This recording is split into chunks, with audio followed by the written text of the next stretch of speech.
going to do a quick introduction. Thank you. Everybody's Monte. The reason why we were super excited about having Monte come out is that I can't think of anybody right now that is better at creating a farm and then taking command of it in a pretty short period of time.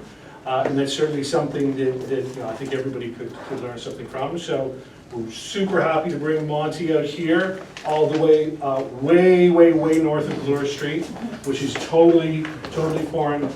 So please make him feel welcome way up north. And thank you for coming. Thank you. Right?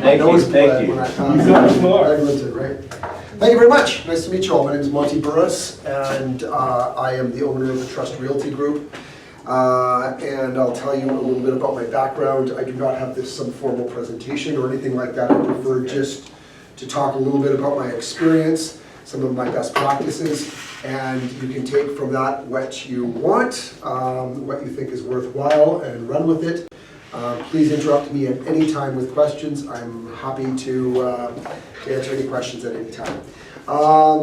Let me just tell you that I've been doing real estate for 13 years. It's like my third career. I think much like most people, it's never usually your first career you jump right into. This is my third.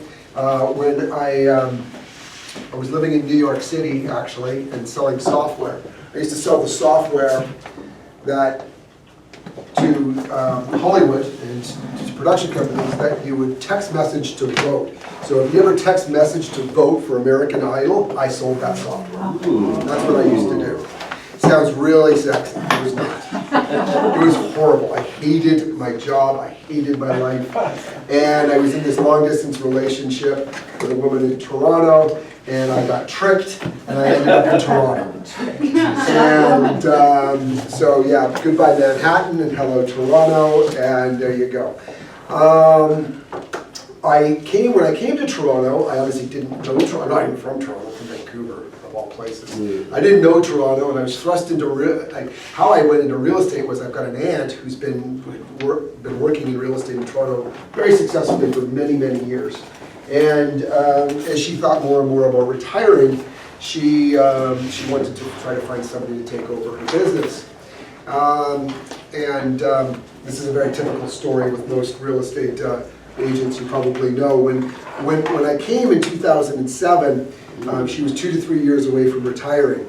When I quit her business to start Trust Realty Group, which was 5 years ago, she was 2 to 3 years away from retiring. Today, she's 2 to 3 years away from retiring.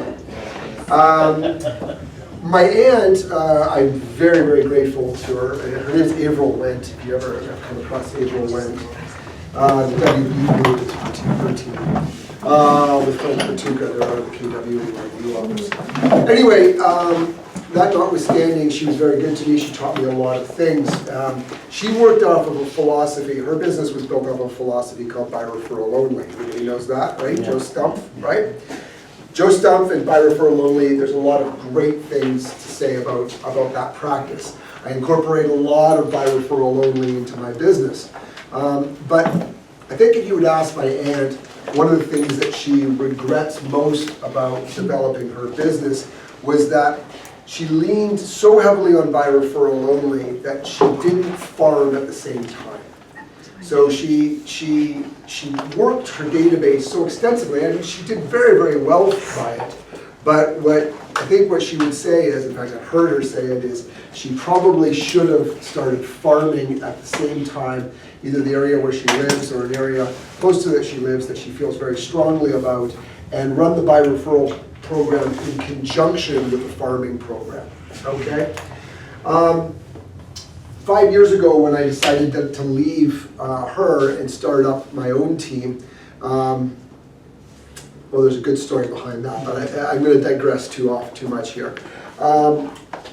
It was the primary reason, to be honest with you, was that I hated sitting in the car all the time. I just felt like I was just living in my car. I was on highways, and see, the problem with the by referral only program is that, you know, if somebody refers you, you got to go take care of them, right? Because, you know, you ask them for referrals, right? And you're asking your database for referrals. That you can't say, no, I'm not going to take that referral. That's a bad one, right? You gotta take them and you gotta service them and I found myself like working in neighborhoods that I didn't know, spending all my time on the highway. And this is Toronto, for sure it is, right? And and there was a level of frustration. And I thought to myself, there's gotta be a better way to do this, right? And so I decided that I didn't really want to be the best realtor in the whole city of Toronto. I didn't want to be the biggest. All I really wanted to do was be the best in my neighborhood. And I figured if I'm the best in my neighborhood, the numbers will take care of itself. Okay? So I resigned from her team and I went about building a business plan for my own team. And my idea was that I was going to be the neighborhood specialist. That was my idea. Now, this says Seton Village, High Park, Roncesvalles, but it's really only High Park, Roncesvalles Village. I don't know why that Seton Village is there. So it's just a sign that I need to get my website updated. And I focused, in fact, when I started, I was doing High Park, Roncesvalles, okay, and Parkdale. And I was worried that that wasn't going to be enough homes, okay? And I could not get rid of the Parkdale fast enough, just because there just was, you just couldn't focus. If you spread yourself too thin, you're a jack of all trades and a master of none, okay? And so I couldn't wait just to focus on my little neighborhood. And my neighborhood's got 4,980 houses in it, okay? And I know everything about my neighborhood, all right? And because if you're gonna be a neighborhood specialist, you gotta know everything about it, right? Including all your neighbors. And when I left my aunt's team, I was doing about, real estate's the only profession in the world where we talk so openly about what we make, right? Like, we're the only profession where we're like, I made this much last year, right? And no other profession would do that. But I was making a good income, but it was around $250,000 a year, etc., and it was okay. But it wasn't enough to tie me to that structure forever. So I felt very comfortable that I would continue. And what I did was I focused entirely on my neighborhood, and I'll give you some of the things that I did in terms of farming that neighborhood and why that is. And in my first year as just being a neighborhood specialist and not doing any business outside of my neighborhood, I did $400,000, and then I did $800,000, and then I topped $1 million, and that's all from 5,000 houses. Okay. And what I realized after doing it the first year was that I have a system. I've got a system that works, and that's a system that can be replicable and scalable. So today, Trust Realty Group is now a brokerage. We're our own brokerage. We're a sub-brokerage of KWRU. I have 10 agents on my team, or in my brokerage, if you will, and they're all neighborhood specialists, and they're all following the exact same model that I do. I will talk mostly about myself and what I did, but I can tell you that all my agents on my team are following the exact same model, and they all have very similar type success. Some of them are a little bit behind, because I'm 5 years, some of them are only 2 or 3 years in, but they're following the exact same trajectory to what I'm doing, okay? And how my brokerage works, very, very simple, is that you work in the neighborhood that you live. You get to know your neighbors, okay? If you're going to be a neighborhood specialist, you better know your neighbors. And then my team, my administration in-house manages all of our marketing, all of our events, all of the messaging, all of the branding, etc. So you've got some scale. And you've got efficiencies, and then we always stay on brand because the agents just don't have a free-for-all at it. Okay? So that's a little bit about kind of how I got there. Okay? So 13 years in the business, but really only 5 marketing enablement. All right? And I added it up. Okay? In the 5 years since I became focused in just in the High Park, Roncesvalles, I've sold 120 houses in the neighborhood. That's impressive. Okay, and I've got 4 signs up right now in the neighborhood. I'm consistently, and I'm not trying to brag. I'm sorry, I hope it doesn't come across that way. I'm not trying to boast or whatever. You're I'm here just, as the expert. I'm just explaining, I'm explaining that I'm just trying to show that what some of the stuff I'm talking about, like, actually has results. The results actually work. That's all I want to say about it. And I don't really want to talk about me or anything like that, because it really is about my team, okay? It's not really about me. It's the systems that go into it that make it all work. And those systems, by and large, are run by one person. Her name's Katie McDonald. She's been with me for a long, long time. Longer than 5 years. She was actually my assistant back in the old team. And before that, she ran marketing at Graydon Hill Realty when I was at Graydon Hill Realty. Oh my Was my gosh. first program. Okay? And so Katie's been with me for a long time. In the meantime, she ran Alex Broad's team for a while. She's got a lot of experience, and she knows her way around.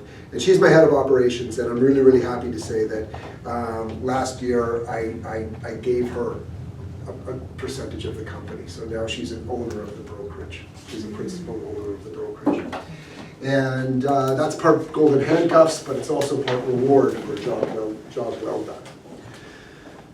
This year we will, I don't know where we're at right now in terms of the KW teams. Last time I looked, we were 7th or 8th in Canada. We'll do about somewhere around 160 million, okay, so 160 million in sales this year. We'll probably do 3.5 million in GCI. And you know, we're 10, but that was really only 6 agents really contributing, because I just brought 3 on and 1 was part-time. 1's pregnant, so she's part-time. So, you know, 6 agents, we're doing about 3.5 million in GCI, and there's some success there. Is Okay. each one in a particular area? Yeah. Each one, okay. When you join my team, you work towards basically owning a franchise in your neighborhood.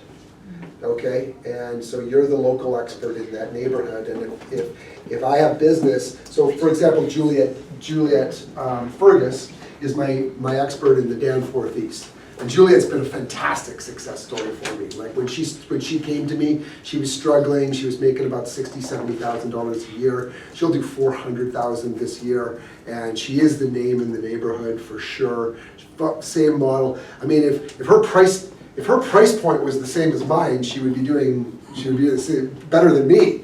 It's just that her price point isn't there, but she's selling that number of homes. And so, you know, our system really is about becoming the rock star in your neighborhood. Now, if I have a client that wants to buy in the Danforth East, I now have to refer it over to her because she's got the franchise for that neighborhood. Okay? And if she has a client who wants to buy in Roncesvalles, she has to refer it back and forth, and that's just the way our system works. Okay?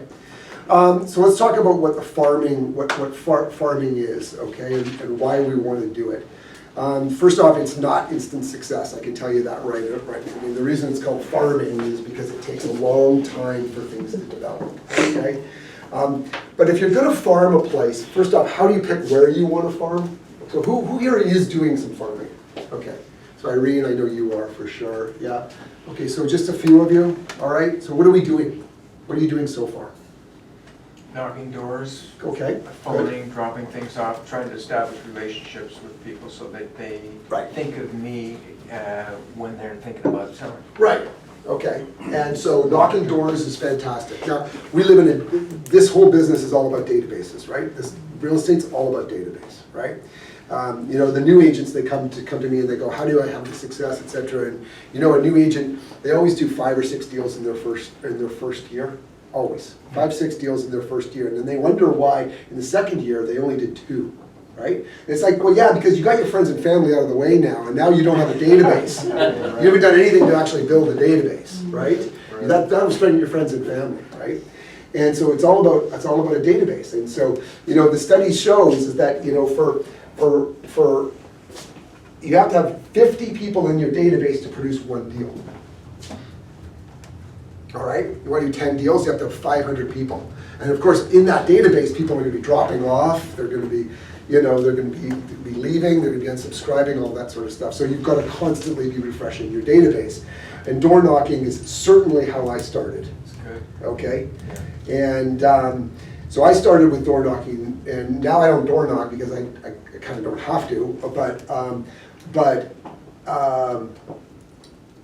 because people know me in the neighborhood, but that doesn't mean that I'm not getting my touch points, okay? Because I am. But if you're new, you've got to do your door knocking, there's no question about it. Now, for those people who don't like door knocking, remember, door knocking is just a means to an end. It's a means to building a database. There's other ways to build a database. So what are other examples of building a database if you don't want to door knock? Social media? Really? I would say no. I'm sorry. I don't think social media is a database. I think social media is a Instagram account, but that doesn't tell you anything about the person. Let's remove the fact that because you have a contact name and a telephone number in your phone, that's not a database. That's a contact. Okay? What you really want, okay? So when I went out and door knocking, and I still do this to a certain extent, what I'm doing is I'm learning the person's name, but I'm also very quickly observing, you know, that this person here is in a two-story semi-detached, and I can see a tricycle over here, and I can see kids' toys over there, and I'm seeing all sorts of stuff. And I'm quickly realizing this person's about to, 2, 3, 5, 6 years, gonna outgrow this home. Okay? So now what I'm gonna get is, sure, I'm gonna get their contact information, and I'm gonna get their address, but I'm also learning that they're now in a house that they're probably going to outgrow in the next 5 to 6 years. Now most people, okay, if you go down to KW, to any of the family reunion, etc., they're all telling you, are you gonna move in the next 6 months? I don't think 6 months, I think 6 years down the road. That's farming. Farming is having a long-term vision. Who here is gonna be working in 6 years? So why wouldn't you continue to contact people who are contemplating a move in 6 years? What's it cost you? What's your opportunity cost on that? Very, very little. Okay? So I'm selling a house right now. Hopefully just sold it on Hyde Park Boulevard. It's a beautiful house. I haven't seen it. It's a beautiful house. And people say, how did you get that listing? I said, I got that listing 6 years ago.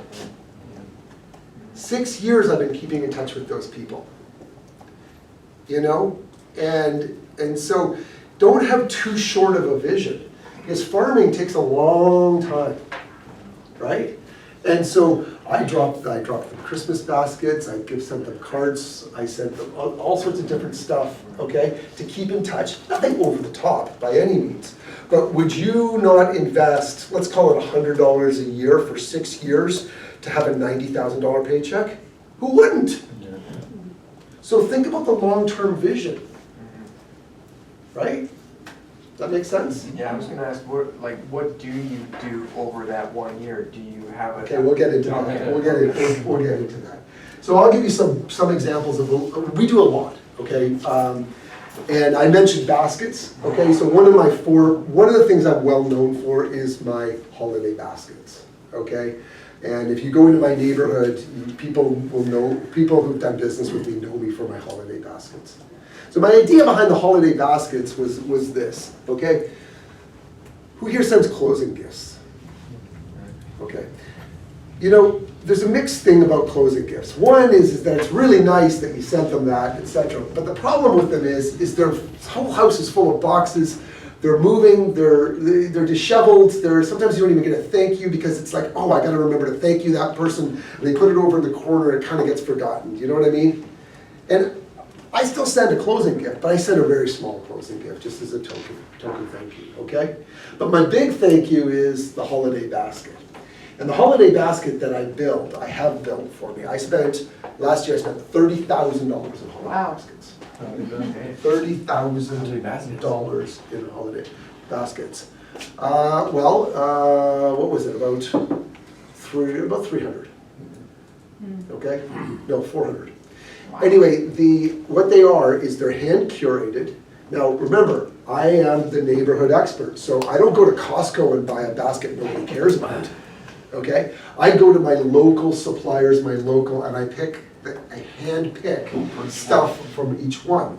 And every one of my agents goes to their local neighborhood and finds the best, whatever it is, preserves, this, that, the other thing, okay? And we hand curate it. and then we deliver them. Okay? You build the baskets yourself then? No, I outsource them. Not those days. When I say just other days. I doesn't mean me. Catering all. I had curate dinner. While you watch TV, right? Yeah, exactly. I started, it's like when you, like painting the Golden Gate Bridge, like as soon as it's done, you start over again, right? No, I don't do it, I outsource that. Monte, are Glad you you doing that picked just this up. for past clients, like people you've done business with, or prospects as well? A little bit of both. A little bit of both. A little bit of both. So if I know they're on the horizon, I'll get a basket, okay, even though I haven't done business with them. Okay, because, you know, it's like buying an insurance policy. Might seal the deal. Right, exactly, right? But past clients for sure. And I have 3 different levels of baskets. You know, I've got a $150, $200 basket, I got a $100 basket, and I got about a $50 to $75 basket, right? Is it just, you know? And so baskets, you know, so, and they're lovely. And they go out and you have to deliver them yourself, because that's part of the effect, right? You don't just drop them off, right? So that's part of the effect. Okay, so you know, and people notice. People notice. They know that this wasn't built by Costco. This is not something that you just hit the easy button on, right? Okay. So you know, I'm well known for that, and so now that's a practice that all my agents have to keep. You know, and I make sure that they do. They have to go and find the vendors in the neighborhood, and you know, sometimes it's like custom preserves or you know, mustards or whatever, you know. But the best stuff, you know, stuff you really like. So are you promoting those stores as well, like getting those local vendors to? Yeah, I mean, to a certain extent, you know, we're not plugging them, but they're in the basket. So here's your goods from, maybe you haven't been to this store, right? Well, to an extent. And we'll ask them for, can you give us a 10% discount on volume, you know? But I'm not trying to work them, I'm trying to help them. Like, you want to be helping your local vendors. Listen, one thing you don't want to be doing in our business is start trading off discounts. Yeah. Okay? Yeah. Oh yeah, 10% off that jam, and I expect 10% off the commission for selling my house. That's a bad trade. Okay? Pay full retail. Okay? Bad trade. If you go there, I'm sorry. no, if you go there enough, they'll start. Of course. Of course. Do you go and meet every single person that you drop off the baskets, or you tend to actually see them and say, hey, Try this to. one? Try to. Sometimes then you just leave them. Sometimes, yeah. You have to watch for porch thieves though. Mhm. So baskets is one of those things. So door knocking is, you know, how you start, one of the reasons we do. Now we were talking about other ways to build a database. So social media, I disagree. I don't think social media builds you a database. Okay? It can help build you credibility, maybe. It can help build, you know, keep your name front and center, that sort of stuff. So there's impressions to be made in social media, but I don't really think it builds you a database. So what other ways can you build a database in a neighborhood? Community events. Sorry? Community events. Yeah, absolutely, sure. Cool. Community events and I do too. seminars, No. educational type stuff, we do those all the time. I do 2 events in a year. One is a pumpkin giveaway event. Yep, So people come in the neighborhood, they pick the pumpkin, they take the pumpkin and they curve it, and then they send back to our emails to winning prizes. That's the way you can have a personal connection with them. yep, Just one, and then we do other events, a summer event, yep, just to give it back to the community, just do a barbecue, yeah, and absolutely. call the fire brigade, police. Okay, so when you're at that event, Yeah. now what are you doing? Yeah. So hold on, is it really a database builder? It is. Okay? For me, Why? in my neighborhood, it is. So how are you building your data? The thing is- What data are you So getting? one thing, we showing that we are taking, you know, we are the people in this neighborhood, we're doing yeah. massive with here. Yeah, And then personally, we have a chance to talk to them. yeah, And then second, they have to go home and they have to send the pictures to my email. And then third, we going to everybody's house, whoever sending the pictures, we going drop $10 gift card or $150, the first winner, second winner, third winner. So we have a personal connection with them. Then in the second year, they come to our event like automatically. okay, but, hold on, so let me get back to my point here, though. Is, you can do a community event and you can have like, it can be an overwhelming success. You can have 500 people come and, oh my God, this is amazing, etc. But if you're not asking people for their data at that event, then you're not building a database. You might be building a lot of goodwill, but that's not a database. Follow me? You gotta get people to opt in for something, give you their personal information and opt in for something.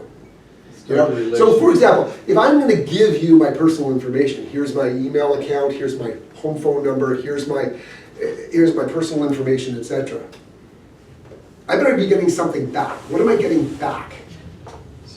Actually, after the event, we call them and thank you Yeah. to participate in that event. So that's a way we have the connection, and then before we hang up the phone, we ask them, okay, do you have any real estate needs or something, or somebody else wanted to move out or move Sure. into this neighborhood, just let us know.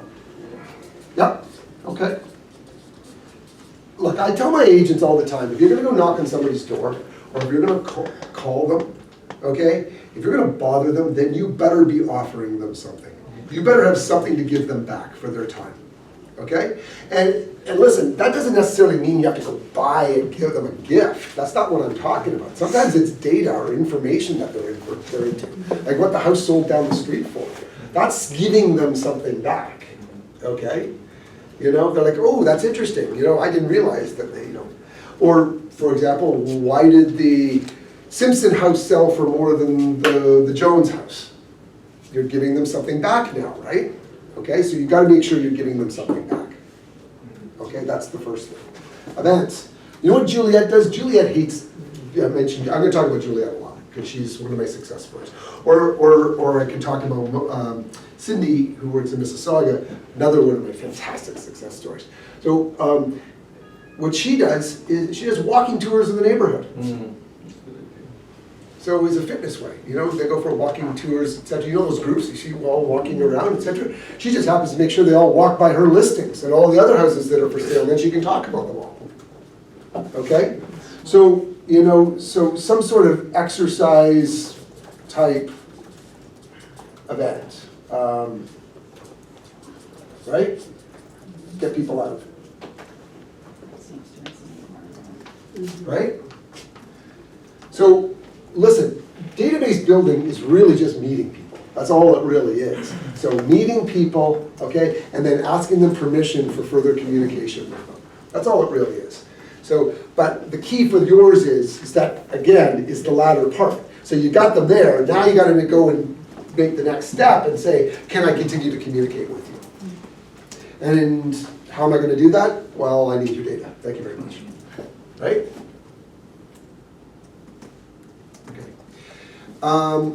So database building is the first part of that, okay? And then what you're gonna do is you want to, so I always say, you're gonna tell, there's one thing to tell people, like, I'm an expert in this neighborhood, right? But then you gotta show them that you're an expert in the neighborhood. Because, quite honestly, I'm Missouri, I'm skeptical, okay? You gotta show me, all right?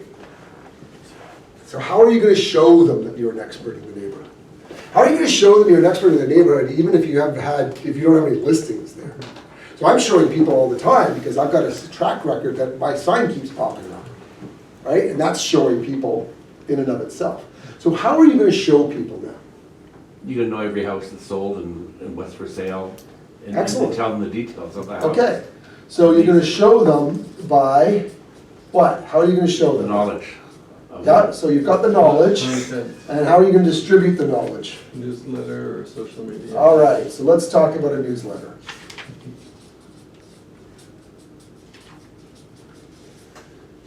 All of my agents' responsibilities is to produce one monthly report. Or, sorry, one report a month at minimum. And that report, my report, it's called the Roxy report, okay, goes out to about, I think my number's around 700, okay, people. And it just talks about sales in the neighborhood that month.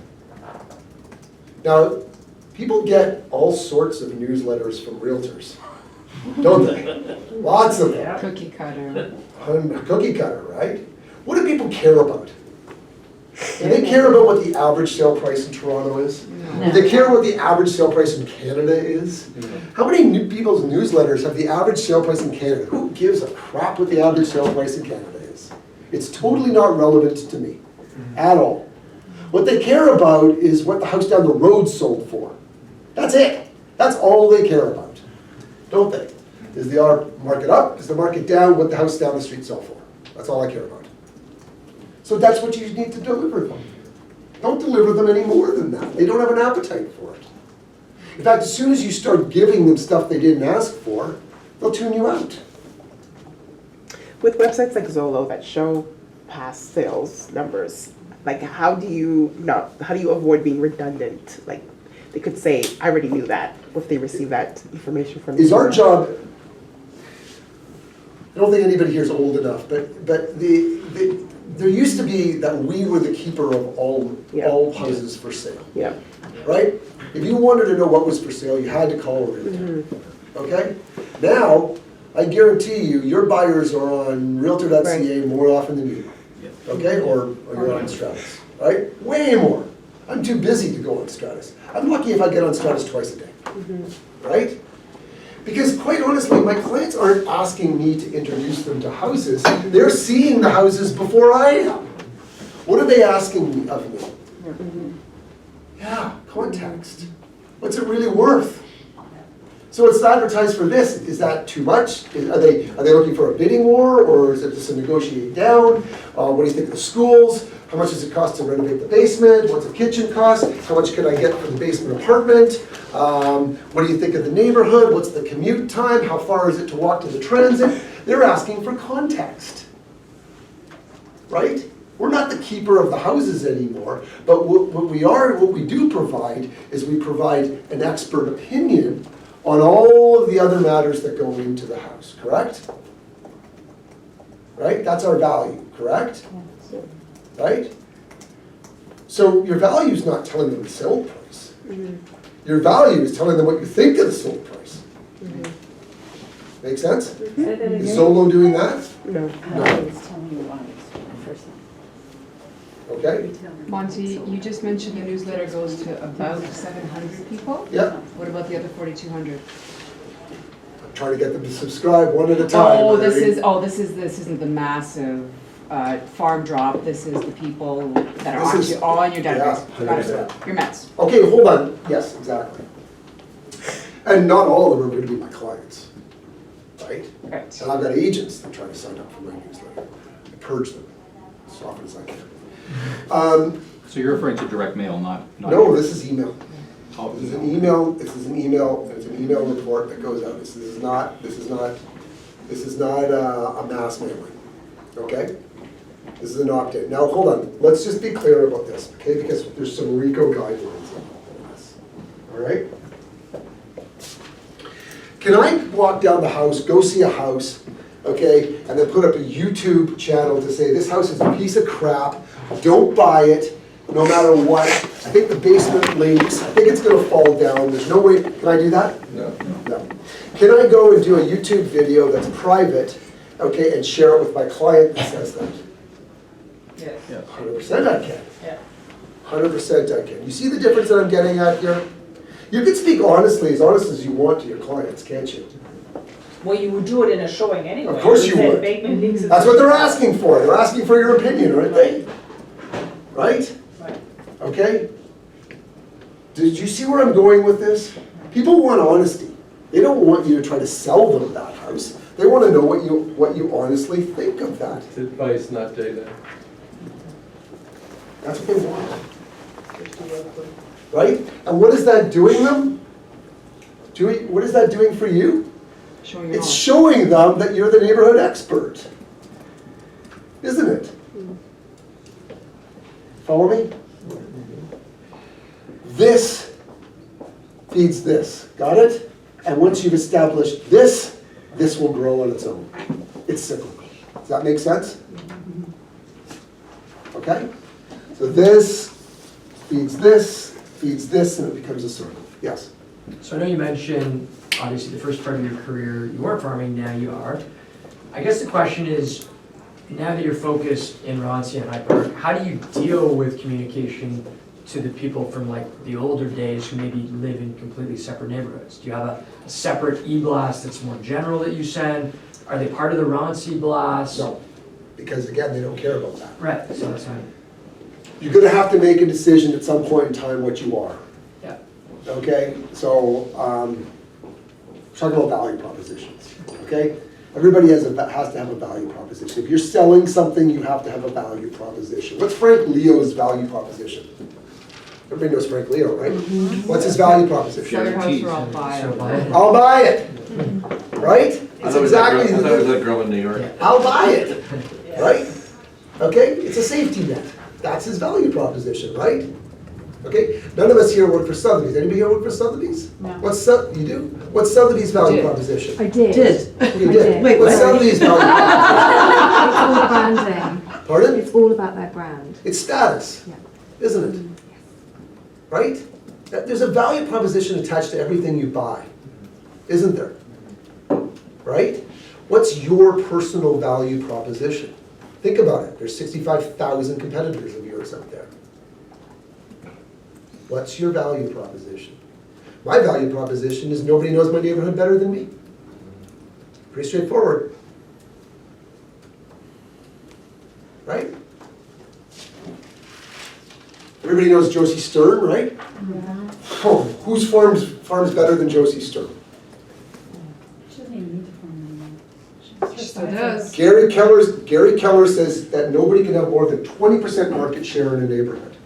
Josie Stern has 30, Yeah. It's her signs. right? She's a machine. Absolute machine. But it's a machine that becomes self-fulfilling, correct? Because it's kind of like, well, I gotta go with her because who else is there, right? You know, that's what we all want, right? And she's sweet and she's nice and she's a great business person and whatever, you know, and it all feeds hand in hand.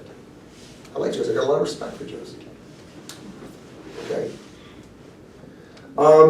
But Josie went and built a database and then she continued to show that database, okay, that she was the market expert, correct? All right, through her events, through her market communications, through her newsletters, through whatever, all the other stuff that she does. Now, what other ways are we gonna do? Build the database, and what other ways are we gonna show people? So you can do school events are fantastic. You wanna get somebody's heart, go through their kids, okay? Right? So 3 years ago, I started a program, and I had this thought, I don't know where it came from, but I'm like, what do kids love on their birthdays? Cake. What else? What do you do with kids on their birthdays? Parties. Parties. Bouncy castles. So Trust Realty Group owns bouncy castles. And we give them away for kids to their birthdays for free. We deliver them, we set them up, we walk away, and the kids bounce their little hearts out. And we know when the parents are coming to pick them up, and we come in and we introduce ourselves to all the parents, and we build a database, because we provided a free bouncy castle for the kids. Do you have insurance? Of course. Just gave you $1 million. So you basically rent the bouncy castle to them? No, they own it. You give it to them? Give it to them. That's what you said, I'm going, Give it to give them. it to them. I loan it to them. I loan it to them for their birthday. Oh, I see, but you pick it up, take it down. Yeah. Right, and then Is that a make, handyman? Meets the parents Comes at the in. same time. Yeah. Essentially, you make it a hassle-free for the parent. Yeah. There is any liability issues about, I mean, if Of course something there is, happens? but I got $2 million liability insurance. Plus they signed a waiver. Oh, Not that that will hold up, but you know, you do it anyway, Do you have your label on of course. Okay? brilliant. Dean Bouncy Castle. Right, it? right. And it starts with birthdays and it goes to street fairs and it goes to all sorts of different stuff, etc. Hey, it's a giant pain in the ass, don't get me wrong. It is a giant pain. Our bouncy castle weighs 400 pounds. Wow. Okay? It's a pain in the butt. Okay? and you have to pay somebody on Saturdays and Sundays to go get it and all that sort of stuff. It's a pain in the butt. Like, this is not just like, it's not easy, okay? You know, and then all of a sudden your delivery guy's sick or whatever way, and then next thing you know, I'm out there. You know, it's just the last thing I want to be doing, but I'm out there rolling a bouncy castle up in the middle of the rain. You know, but anyway, it is what it is, but it's a great way. You can see you gotta get creative, you gotta think about this, right? Make sense? Absolutely.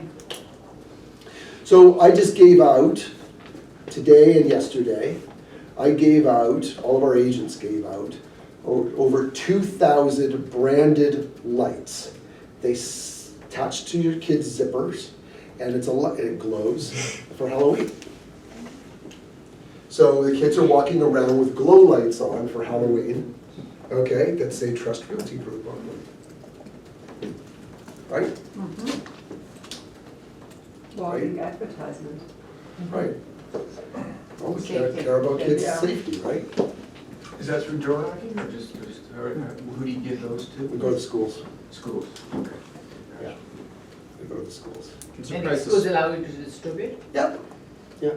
They won't distribute it in-house, but they're happy to have it distributed on, like, On the ground? on the grounds.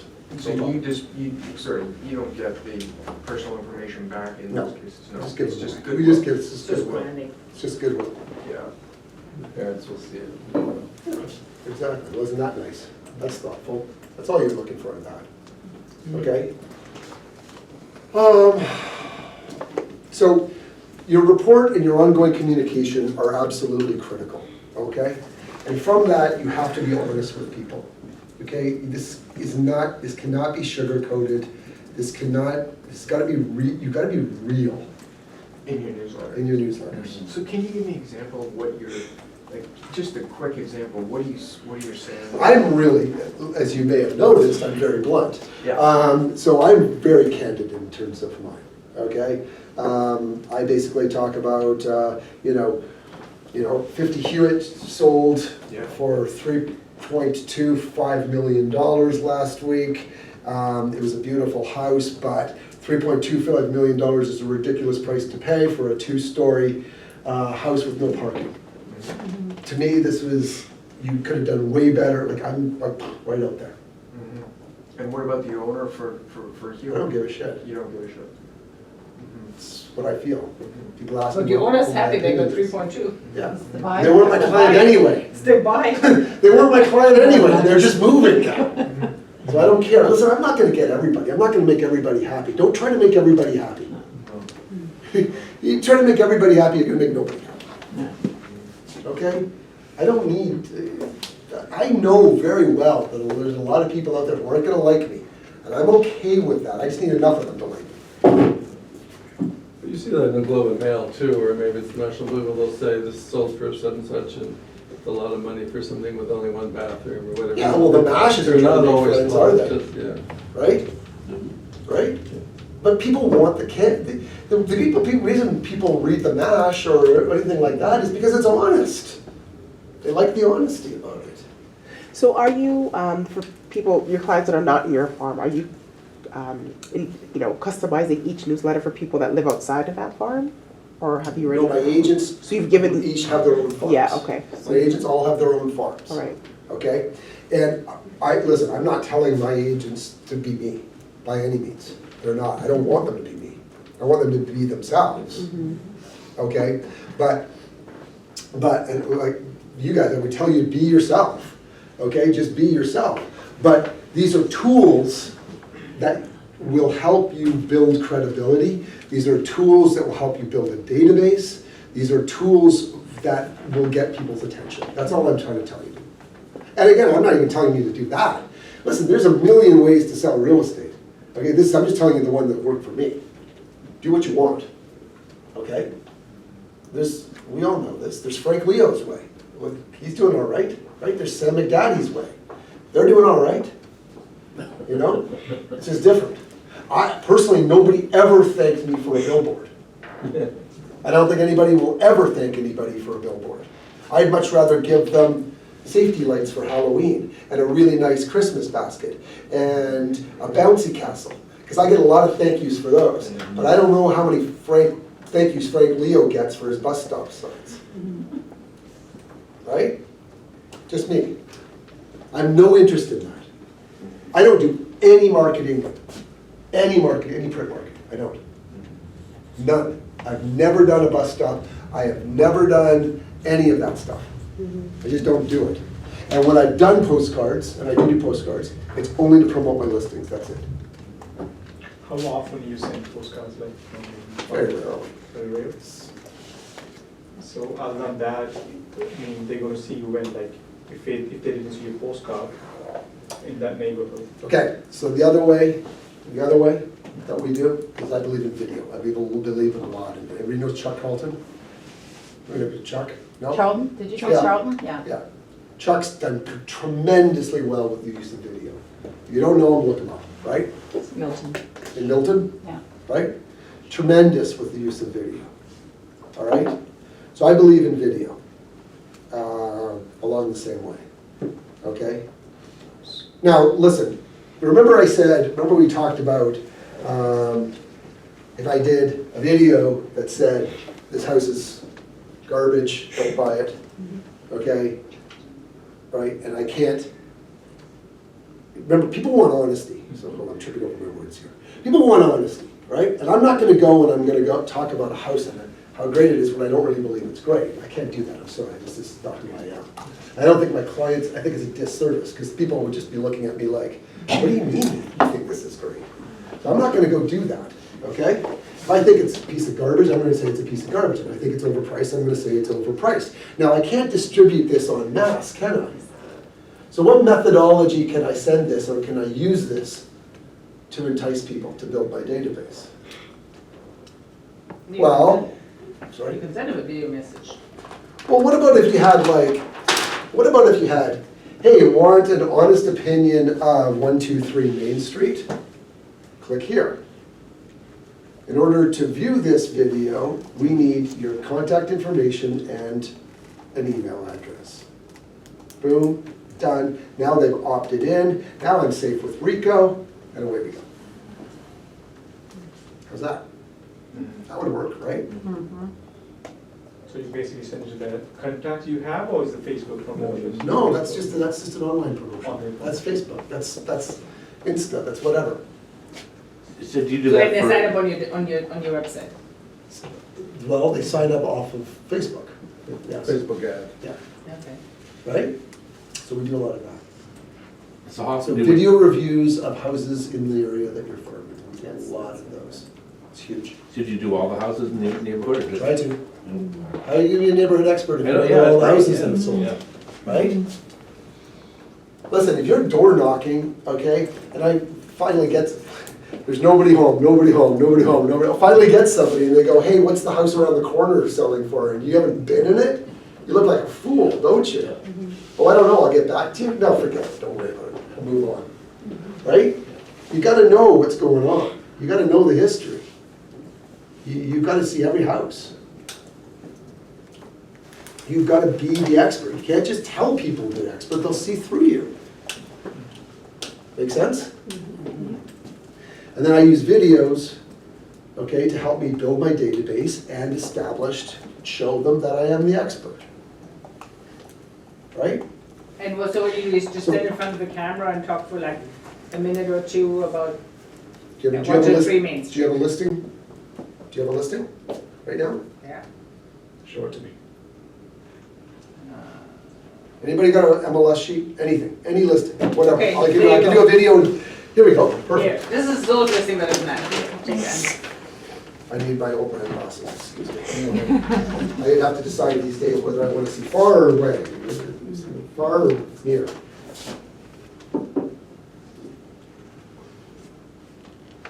Hey, it's Monte Burris from the Trust Realty Group. Thanks for tuning in, folks. Listen, I'm standing in front of 131 Princess Margaret Boulevard. What we have here is a detached bungalow on a 55 by 115 foot lot. It's 3+1 bedrooms, 3 bathrooms, 2 kitchens. We've got a basement apartment going on in this house, and I really like that. It's a private drive, and we're talking about 1,800 square feet, give or take.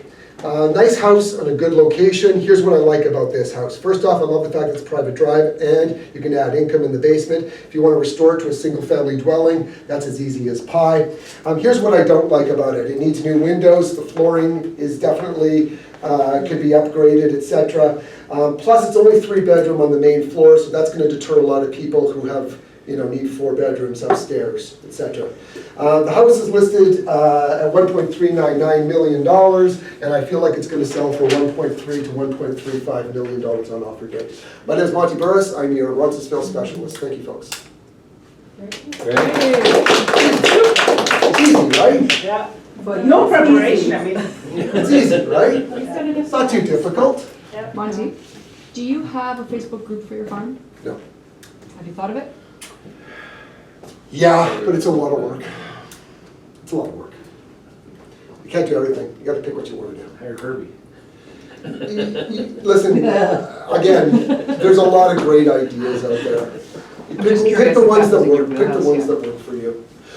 Some of my team members do. Okay, so pick the ones that work for you. What do you consider a lot of work? Is it the maintenance The of maintenance. it? The maintenance And of keeping it current? Yeah, And and some people love that, and they, that appeals to them. It just doesn't appeal to me. You gotta do what you like. Sure, yeah. Do you send videos regularly then to people? Or do you No. like, No, I'm using video as a hook. So I will do videos, private videos for my buyers when they can't come to see it. This house is for you, I think you should see it. If there's a video, I send it off to them, so I'll do that as a way of communication. But I'm using video primarily as a database building tool, as a hook, okay, for people who are looking in the neighborhood. So you would promote this video for this property Yeah. on Facebook in a geographical area with people Exactly. who. You got it, right? So people are out there looking in that neighborhood are gonna come across that video and they're gonna say, I wonder what this guy thinks of this property. Click on it, give me their information, now I've got ongoing communication with that person and hopefully I can help them. But would you do a video also if it's not your listing? There are none of them in my listing. I never promote, I don't do videos of my listings. What? Oh no, everything I'm talking about is videos of other people's listings. You don't do it. This is why you have to have the opt-in, because if you're slagging it, okay, you gotta be RICO compliant. Does this make sense? Yeah. Hold on, let's slow this down. Let's slow this down. If you're gonna farm a neighborhood, then you better know every house that's sold in that neighborhood. Okay? If you wanna prove to people that are shopping in that neighborhood that you are the expert and you're the one that they should be using for their buying and their selling needs, how are you going to do that? You're going to do that by reporting on all of the properties that are selling and have sold in the neighborhood. Sold through a report. On sale right now through video reviews. Make sense? And those video reviews are on your site? And those video reviews are on our site. It's our YouTube page, absolutely, on our site. But we're using them as hooks in social media for people who want to watch them. Okay, they have to provide their data information to us. Okay, so we're building a database. If they do not opt in through that process, okay, I'm not RICO compliant. As soon as they opt in, I'm RICO compliant. I've had agents who called me and said, Jesus, what are you doing? You're talking about my listing, etc. I go, that's private communication. I'm allowed to do that. Right? And then as soon as they realize that, they go, oh, yeah, you're right. You are allowed to do that. Do you put a rider on that opt-in, like a clause at the bottom saying by entering this and submitting this information, you're making this a prior consultation or something? No, but we don't have to. As soon as a person, let's just be real clear on this. As soon as a buyer and seller ask you for your advice, you're compliant. Got it? As long as it's You just not not put it out This there. fell over. As long as it's not the seller. That's right. Does that make sense, everybody? Yeah. But you don't do videos on your own listing? To say what a great house I have on? I do. Oh, okay. I do, but those are totally different videos. Okay. Okay? Let's be This is real not the clear. basement. You cannot mix oil and water. Okay? Let's be real clear. I also don't do video review. I don't review my own property listings because if if I started doing that, then people would say, well, we know why he's saying this house is great, because he's selling it. And then that would discredit all my other videos. I have to keep the pools separate. I think the other point to make with when you're doing somebody else's listings, you cannot do it inside the house. You always have to be outside because you cannot photograph Oh, or be anything. trespassing. You can't photograph inside. I've done them on the house. front porch, I've done Yeah. them on. I've It's done just to be them- clear, yes, yeah. since we're talking about So, clients. but Like, do absolutely. you stand on the curb with the house in the front, or like where do you position? Yeah, sometimes, Yeah. yeah. So I can just, Just in the office with this. or I do it in the office. Doesn't matter. Depends what, I mean, you can't do them all outside because sometimes there's noise, sometimes it's the weather, sometimes you gotta go to the bathroom, sometimes, you know, so you just gotta move along, right? So we use video reviews as a way of farming, How often do you do them? whenever a listing comes up. Oh. And so do you do the videos, do you store them anywhere? Is it just like for advertising on Facebook or IG do. stories? You do? That's a closed YouTube account. because 100% that it's is closed, it public, has to be. Yeah. It has to be, it's a private group. So as far as some of the key criteria to select when you're choosing the area that you actually want to farm, are you looking for high turnover? Are you looking for higher income individuals? What are the, like? what's I important? think anybody can be toppled. I think that you can go, I think you can go anywhere. I really do. Okay, but at the same point in time, like, let's be smart about it. Okay? First off, I would say the number one thing that I would pick for an area to farm is, do you like it? Yeah. Do you believe in it? Yeah. Like, yes, Josie Stern doesn't live. I know. She I've doesn't met with live, her before. right? We've talked about that. But what she believes, if you ask her, Yeah. okay, she'll say, I really believed that neighborhood was up and coming, I really believed in it, and, you know, and so she got a foothold in it, right? And that sort of stuff. So I live in my neighborhood, but I've got agents who don't live in the neighborhoods that they're farming. They live close, but they believe in the neighborhood. So you gotta believe in it. I mean, listen, a salesman's always gonna do a better job promoting something they believe in than not, right? Okay? I would say that you have to ask yourself the question, is there somebody else that has dominant market share that I'm going up against? Okay, or is there no dominant agent in the neighborhood?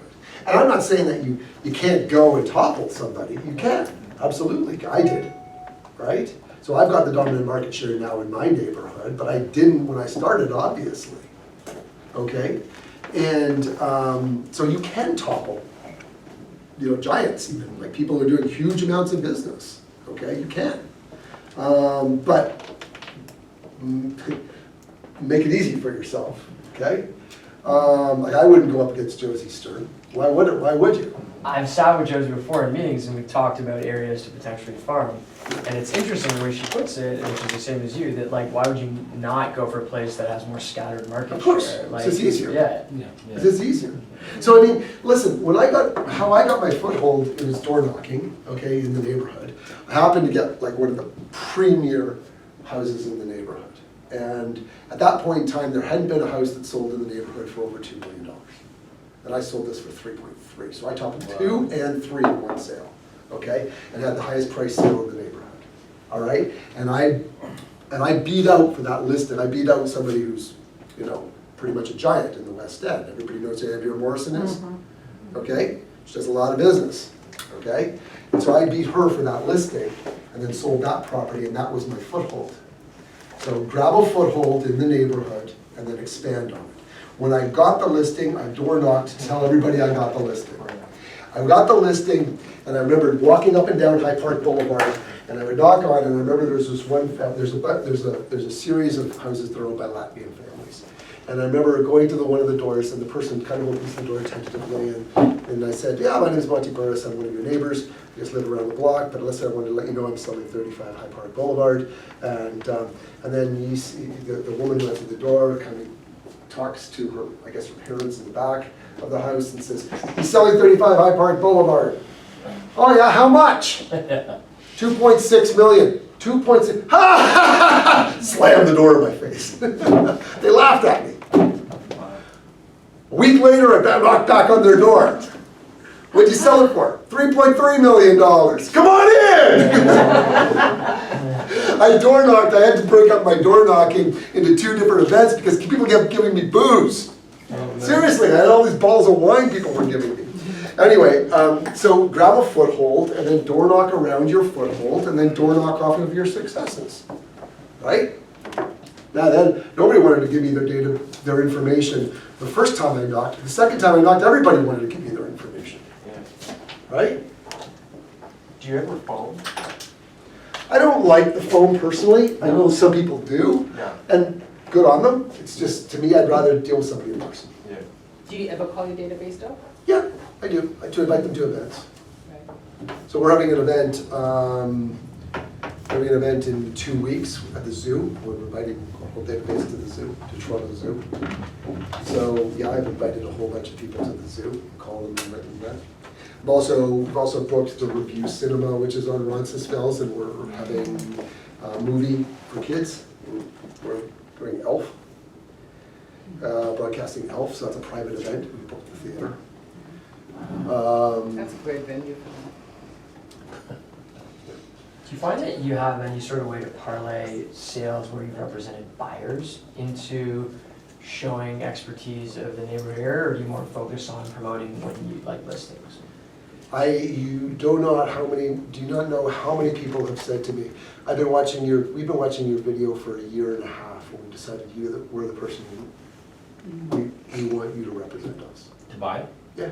But I'm talking about success from buying. Like I did a deal in the neighborhood recently, like if you represented the buyer and you got them a great deal on it, like how can you sort of market that to let people know, hey, if you're looking to buy in the area, it's just sort of different than the listing He's side, a you know? neighborhood expert, he knows what's coming up for sale and everything. I sell 6 to 8 houses privately every year in my neighborhood. Yeah, before it comes on market, people want to do that, they pay a premium. I once did a deal.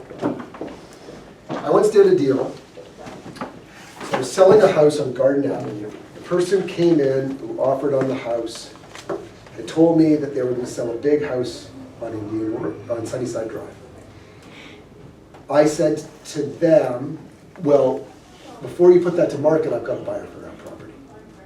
And they ended up buying the Garden Avenue house from me. And their agent called me and said, here you have a buyer for ours that you can avoid us going to the market for. And I said, yes. So I came in before it went to market. My client said, we'll buy this, but you have to find us a buyer for our house. So I went and I found a buyer for their house. I had 3 in a row. Boom, boom, boom, boom, boom. But that's the knowledge you get if you really work one neighborhood, right? You can really make marriages. Okay? So, but you really have to have a database. What do you say? Andrea does that all the time, by the way. Andrea Morrison does that. She'll do a dozen deals a year. How many people on her team? Carmen, just Carmen. Hey? Just Carmen, Oh. just one. What do you do with your team, like uniquely that helps them propel themselves to whatever the next level is? All of the stuff that I've told you about. Is there a So common- basically, what I do is I take people who have, majority of my people who've come to join my team, they're new, okay?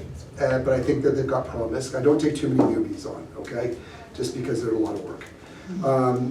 But usually it's people that have plateaued, okay? Like they've gotten to they're doing 10 deals, 12 deals, something like that, and they've hit a ceiling, okay?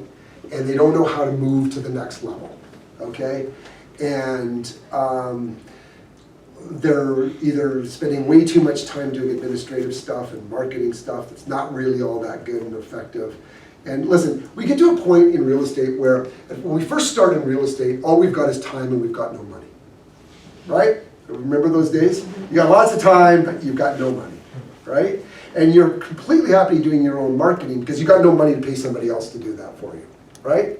And you're perfectly happy filling out your own trade sheets because you got nobody, you don't want to pay somebody else to do it, right? And there comes a point in time where that teeter-totter flips and all you have, well, you don't all you have is money, but you have money and you'll gladly trade money for time, right?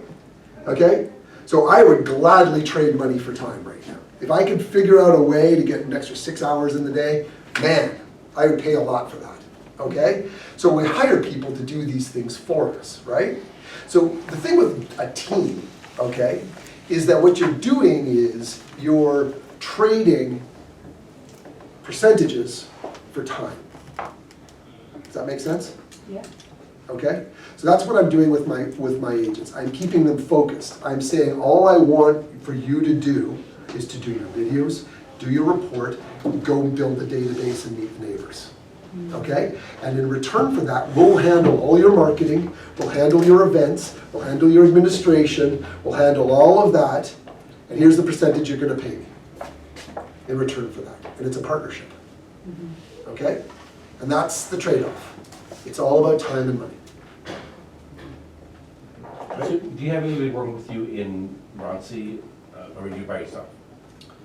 I have a lot of people who live in Roncy on my team, but they're not specialists in Roncy. I'm the only one who works Roncy spells. Okay.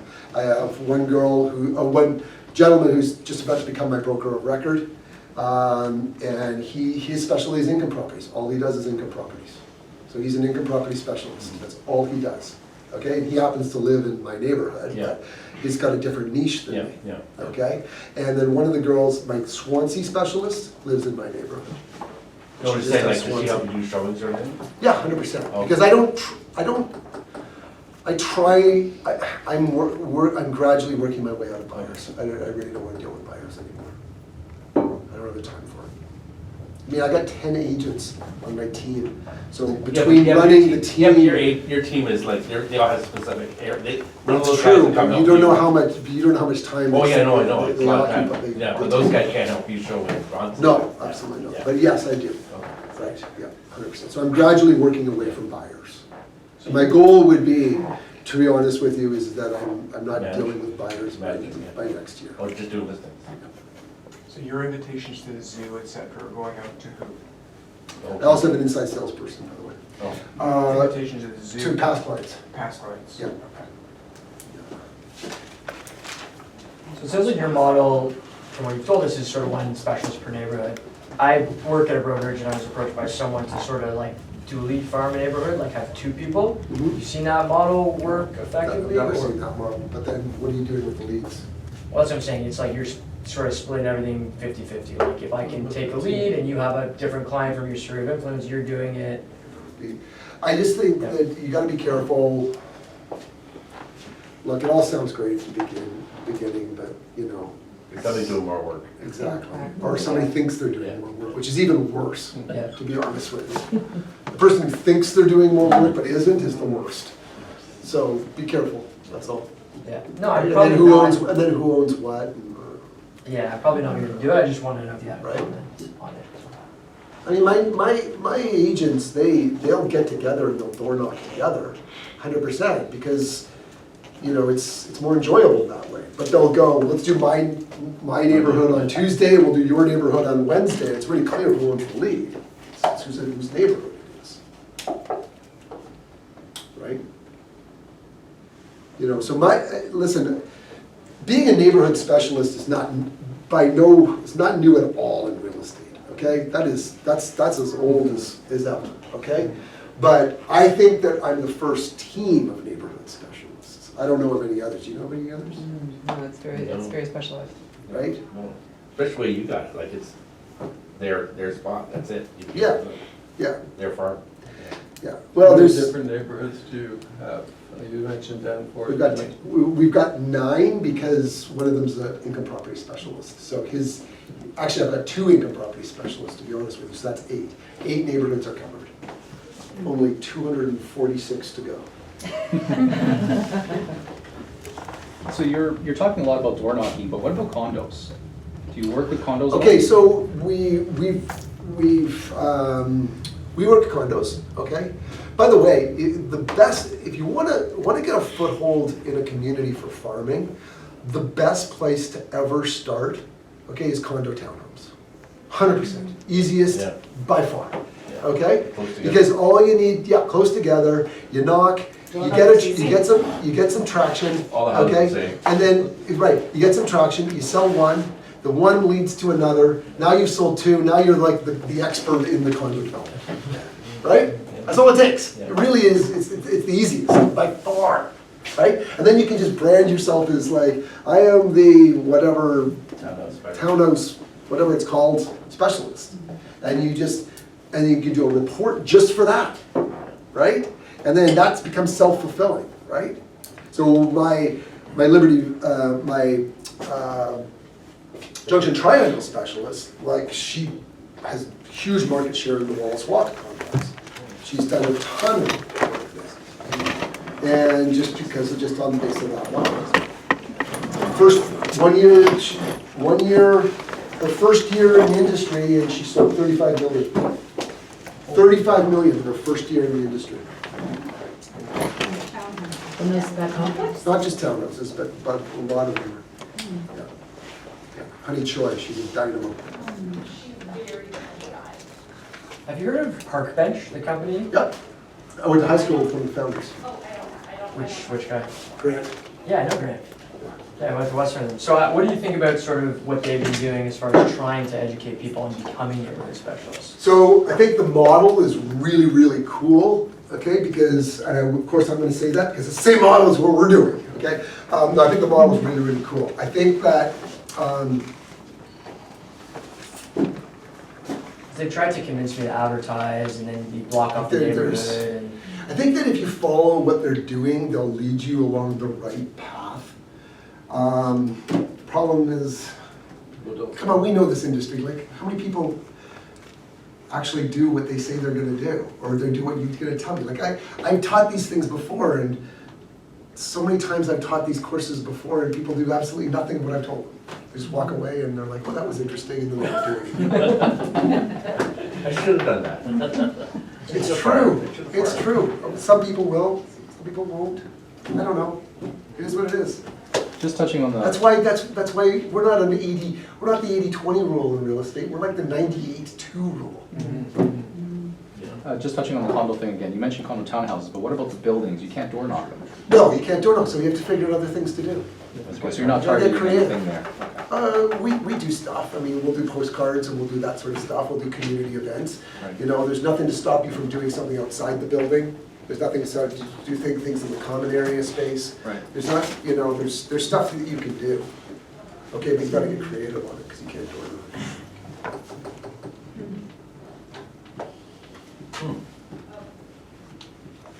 Am I free? I would love to hear some ahas. Yeah. Right? I'll give you an aha. Who was the girl who does Danforth? Juliet. Juliet Fergus is her name. Was she there last year? Yep. Or was somebody She's else? been with me for 3 years. Okay. She also has a partner. I gave her a percentage. I of the company, met too. her at Barry Leopold's thing, I think, a couple years ago. Okay. And then I told her about a house on Cedarville. She knew exactly, she knew my clients. She probably sold them. No, Yeah. she door knocking them. She sells a lot. She's really, really good at it. She was amazing, yeah. She's really, really good at what she does. Listen, let me also tell you this, okay? So when I started to have my early successes, and I was like, oh, I've got a system and I can make people into neighborhood experts, right? I started hiring anybody. And guess what? I can't turn everybody into a neighborhood expert. I really, really can't. You know, I had a lot of failures, you know, and it was like, all right. So the system, because again, you've got to walk the walk. I can tell you everything to do, but if you don't go and do it, you're not going to do anything, right? And so, you know, you just can't turn everybody into it. So, you know, we revised. We spent a lot of money figuring out who works best for us, like what type of agent works for us. So the problem was that I was doing the hiring, and I suck. I am horrible. I am the worst person to hire people. Okay, and I'll tell you why. I am such a salesperson that the moment you say yes, I'm like, it's done. All right, let's go. We move on. And I've never done actually, are you going to work for me? I've just done my job. I've sold you. Right? And you're like, yeah, I'd like to join your team. And then I'm like, it's all done. But in the meantime, I haven't even figured out whether you're a good fit for me or not. So we changed all that. We removed me. I fired myself. So, okay. So, you know, it does work, but it works for the right people, the right personalities, not everybody. You touched on something just now that I wanted to ask earlier, and that is, you went from, you're saying 10 to 12 is like that plateau. I'm assuming you were there at some point. What did you do first? Did you hire the assistant? Did you start with another team member? What was that breakout? So I was, remember I started with a team. I started with my aunt's team first, okay? And so I quickly got to that number, and she had an assistant, and so I kind of don't know the answer to that. Now, when I left, okay, I immediately hired somebody, okay? And I spent almost 3 months developing the business plan of trust, okay? I mean, everything from researching the name, right? Trademarking the name, I own that. I also own Love Your Neighborhood, that's trademarked. I own that worldwide, okay? So you'll see a complete rebranding of our websites. It's all gonna be Love Your Neighborhood, okay? And so I did a lot of work building the business plan. And at that point in time, I hired an assistant. I took the leap that this was gonna work, and it did. And then I fired him and brought Katie back, but that's another story. That's a whole other story. Yeah. So there's a certain amount of time you gotta take a leap of faith. It's kind of like, people who come to you and they say, I want to go into real estate. Do I quit my job, or do I keep a part-time job, and et cetera? And there comes a certain point in time when you're like, if you're gonna make it in this business, you can't have another job. You gotta go full-time. You gotta go all in. Right? You gotta invest in yourself. 100%. And you gotta work for yourself as hard as you'd work for somebody else. So many people. Harder. Yeah, harder. But so many people work for other people harder than they would work for themselves. I'm always weary if somebody says, what I love about this job is the freedom. Really? Freedom of what? Freedom? Are you kidding me? Putting up a bouncy castle on Saturday. Right. Freedom. Can we go see this house at 8 o'clock at night on a Sunday? Oh, it's the only time we're available. That's not freedom. That's not freedom. Anyway, thanks for coming. Thank you.